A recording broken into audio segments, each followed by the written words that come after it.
Bonjour à toutes, je me présente, Aurélie, chargée de ressources humaines. Je suis en présence de Lina, chargée de communication, et de 3 collègues professionnels psychologues qui travaillent au sein de l'association. Nous allons découvrir votre métier, psychologue, au sein de nos 3 secteurs d'activité. Bonjour, je m'appelle Anne-Eva Vernier, je travaille au foyer Les Aliades à Audierne. Donc il y a un foyer de vie, foyer d'accueil médicalisé, ainsi qu'un accueil de jour. Et sur un petit temps également au foyer de Plomelin. Donc ma formation, donc je suis psychologue clinicienne avec un master 2 de psychologie clinique et psychopathologie. Ça va faire bientôt 9 ans que je travaille à l'association Canard Mort. Et auparavant, j'ai travaillé aussi dans le milieu du handicap, mais également du secteur de l'enfance avec des foyers pour des enfants placés par l'ASE. Bonjour, moi je m'appelle Emmanuelle Cissot, je travaille au SAVS SAMSA Handicap Psychique à Quimper. Comme Anne-Eva, j'ai aussi un diplôme de psychologue clinicienne, donc c'est un diplôme qui s'obtient en 5 ans après le bac. J'ai toujours exercé ce métier, hormis une petite expérience dans le domaine de la gérontologie. Je travaille à Canard Mort depuis 2003. J'ai commencé au foyer des étangs à Rospordin et puis depuis 2009 au SAVS SAMSA. Bonjour, Karine Lefloc, psychologue clinicienne dans multiples établissements de l'association. Donc, je travaille à l'ESAT de Kergonan à Quimper, au foyer d'hébergement de Thibos et à l'UPHV de Kérovnès également à Quimper. Et j'interviens également à l'ESAT de Pontcroix, au SAVS Habitat Groupé et à l'UPHV de Kergadel sur Pontcroix également. Comme mes 2 autres collègues, j'ai un bac+5, un DESS de psychologie clinique et psychopathologie. Avant de travailler à Canard Mort, je suis intervenue en service de prévention des toxicomanies. J'ai aussi fait un remplacement en service des adoptions. Et puis un petit temps aussi en CCAS où notamment j'intervenais auprès des assistantes maternelles. Avant de travailler dans les établissements dans lesquels je travaille aujourd'hui, j'ai travaillé presque 12 ans au foyer d'Audierne. C'est le premier poste que j'ai occupé à Canard Mort quand j'y suis entrée en 2005. Petite question, comment décrirez-vous votre poste au sein de votre établissement? Le poste de psychologue dans le foyer d'Audierne, c'est un poste qui est très dense et qui se fait dans l'ombre en général. Il y a effectivement le travail du psychologue classique avec tous les temps d'entretien, qui soient formels mais qui soient également informels. Tout le travail que l'on fait dans le bureau et que l'on fait en dehors du bureau, que l'on fait auprès des équipes, que l'on fait avec les équipes autour du quotidien, que l'on fait en temps de réunion, que l'on fait aussi en temps informel. Voilà. Et donc c'est effectivement un temps de travail qui peut prendre différentes formes et on travaille avec l'ensemble des professionnels, que ce soit les équipes médicales, les équipes éducatives, mais également les équipes administratives et les personnes qui sont là pour le ménage. Donc tout le monde a un poste qui est clé, puisque chacun rencontre le résident sous le biais de la raison de sa présence sur le site. Et donc, c'est à nous de faire aussi du lien entre les différents professionnels. Bon, c'est vrai que le poste de psychologue au SAVS SAMSA, ça consiste principalement également en entretien. Alors, surtout à la demande des personnes accompagnées, qu'on appelle adhérents puisqu'on est en milieu ouvert, soit parce qu'ils veulent un éclairage sur leur façon de fonctionner, ou alors ils veulent un soutien parce qu'ils traversent un moment difficile de leur vie, ou alors juste pour vider leur sac, comme ils disent.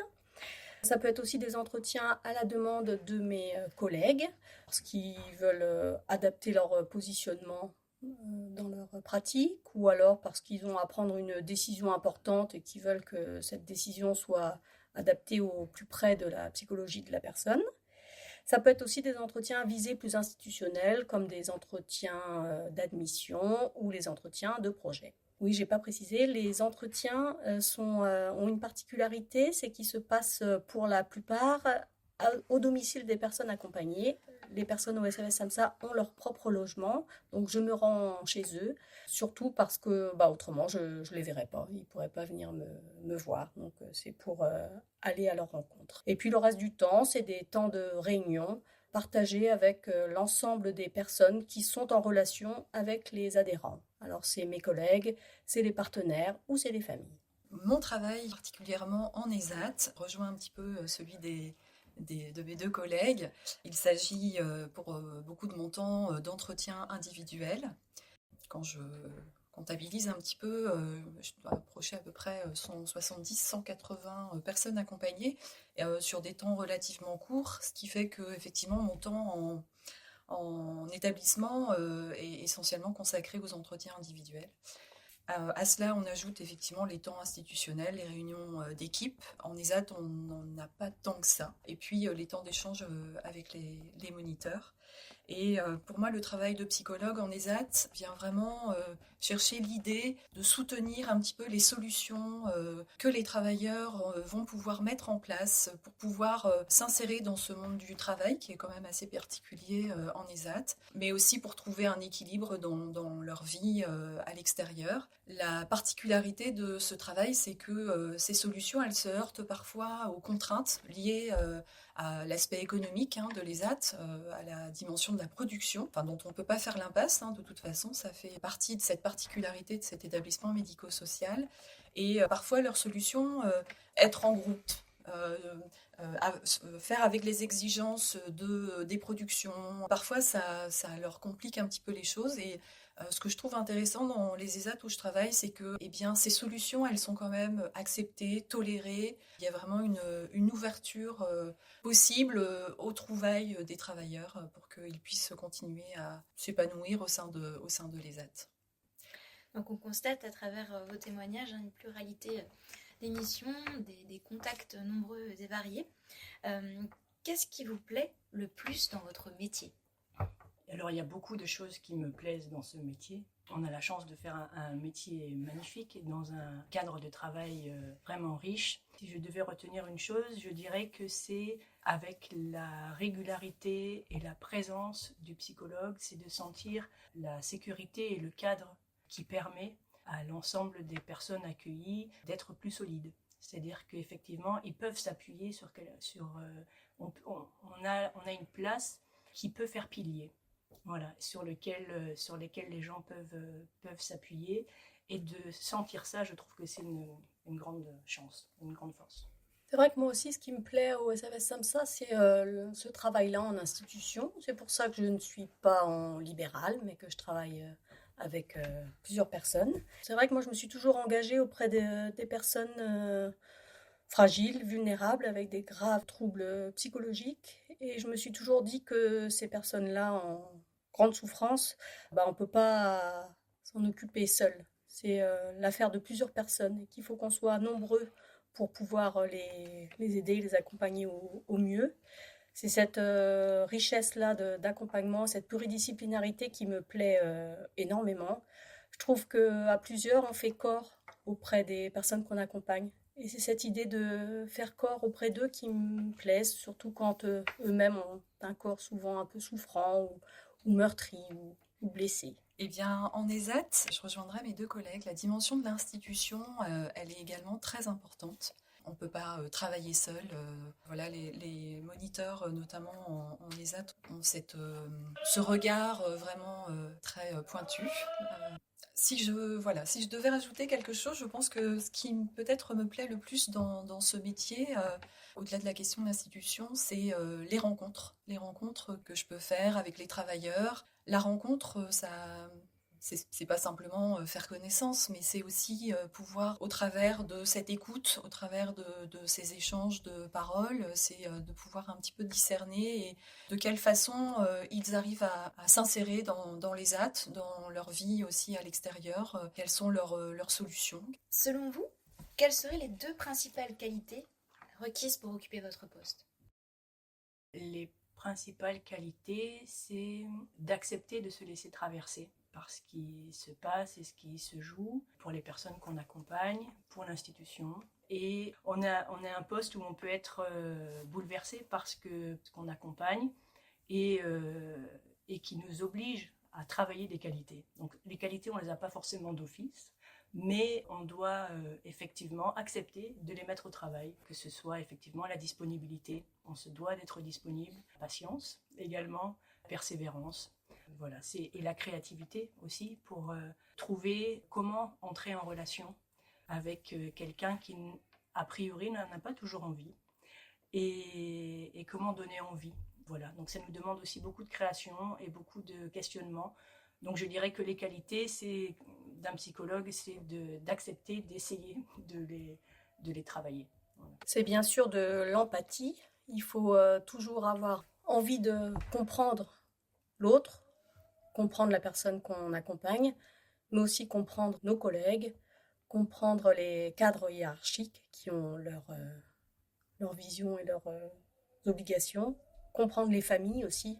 C'est pas toujours évident de réussir à prendre en compte tous ces points de vue, parce que ça nous oblige à nous décentrer et à voir un petit peu différemment. C'est un travail de longue haleine qui doit être remis au jour tout au long de notre pratique. L'autre qualité, je dirais que c'est l'humilité. C'est vrai que les groupes sociaux ont tendance à être encombrés d'égos qui prennent souvent beaucoup de place, qui paralysent des fois la réflexion ou qui pervertissent la prise de décision. Donc c'est vrai que moi j'essaye toujours de rester humble et de pas penser que mon avis est meilleur que l'avis de mes collègues, ou alors de penser que je sais mieux que la personne accompagnée, puisque si j'accepte qu'elle me parle, c'est que c'est elle qui détient les clés de sa vérité.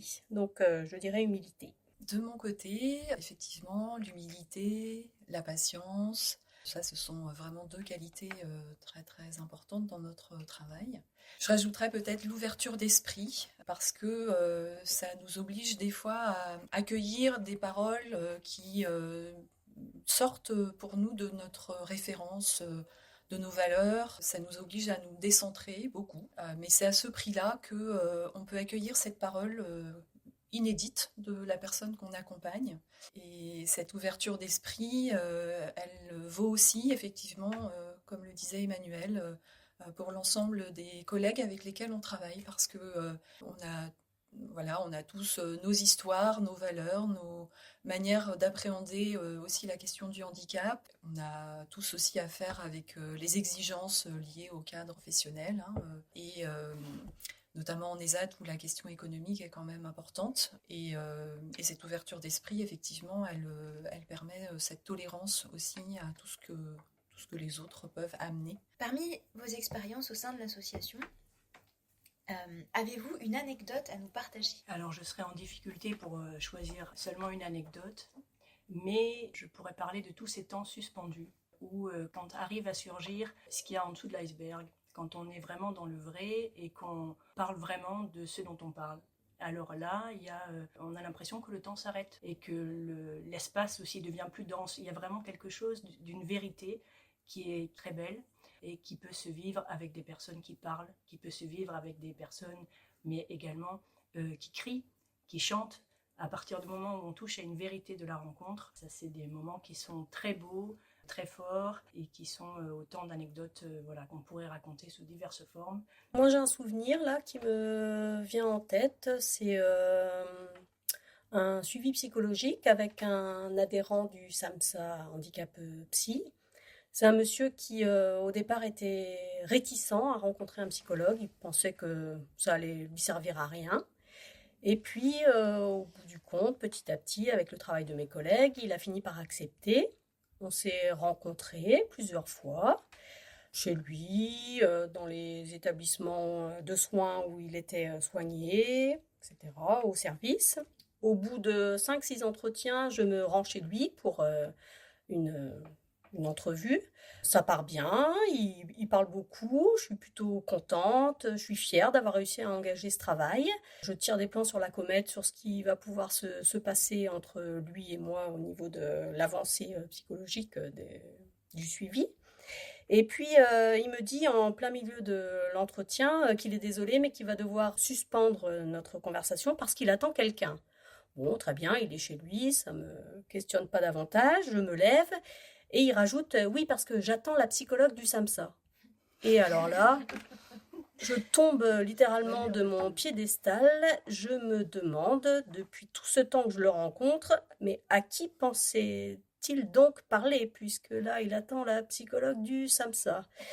Donc, ça me fait vraiment me dire qu'il faut rester complètement humble dans notre poste et se dire que au final, on n'a pas le monopole de l'écoute et que certaines fois, les personnes accompagnées préfèrent parler à d'autres professionnels que la psychologue et que il faut pas reculer non plus devant cette mission. Si la personne décide de parler à la secrétaire ou à l'éduc ou à la dame qui s'occupe du ménage, c'est son choix et il n'y a pas de problème. Après, le professionnel peut aller voir le psycho pour avoir du soutien, mais voilà, on n'a pas le monopole de l'écoute. En ce qui me concerne, je ne parlerai pas de l'expérience la plus marquante. Il y en a eu trop, des expériences marquantes au cours de ces années. Des expériences marquantes liées aux personnes accompagnées, aux rencontres, à l'évolution aussi de leur parcours, dans lequel j'ai à un moment donné pris une petite part. En termes d'anecdotes, ce qui me vient, c'est peut-être de parler de l'adaptation nécessaire parfois du psychologue suivant les lieux où il intervient. Parce que moi, dans le cadre de mon travail en ESAT, ça m'arrive de devoir régulièrement me déplacer sur les ateliers pour rencontrer les personnes et ça se fait parfois dans des conditions pas toujours simples avec ce qui peut me servir de lieu de rencontre, des petites salles de réunion, des petits bouts de salle de pause. Effectivement, je me souviens à l'ESAT de Kergonan, juste avant la réalisation des travaux, où mon plafond s'est effondré dans mon bureau. On a eu une fuite. Et du coup, ça tombait finalement pas si mal, puisque c'était au moment où on déménageait. Mais une des anecdotes qui me revient et qui me fait dire qu'effectivement, le psychologue, c'est pas que dans son bureau, c'est aussi dans différents lieux où la rencontre est possible. En conclusion de notre échange, que retenez-vous de ce regard croisé vis-à-vis de votre métier de psychologue ? Alors moi, ce que j'aimerais souligner, du coup, le fait qu'on travaille avec l'ensemble des professionnels, l'ensemble des résidents, ça fait effectivement beaucoup de monde, on fait véritablement équipe et en même temps on est tout seul.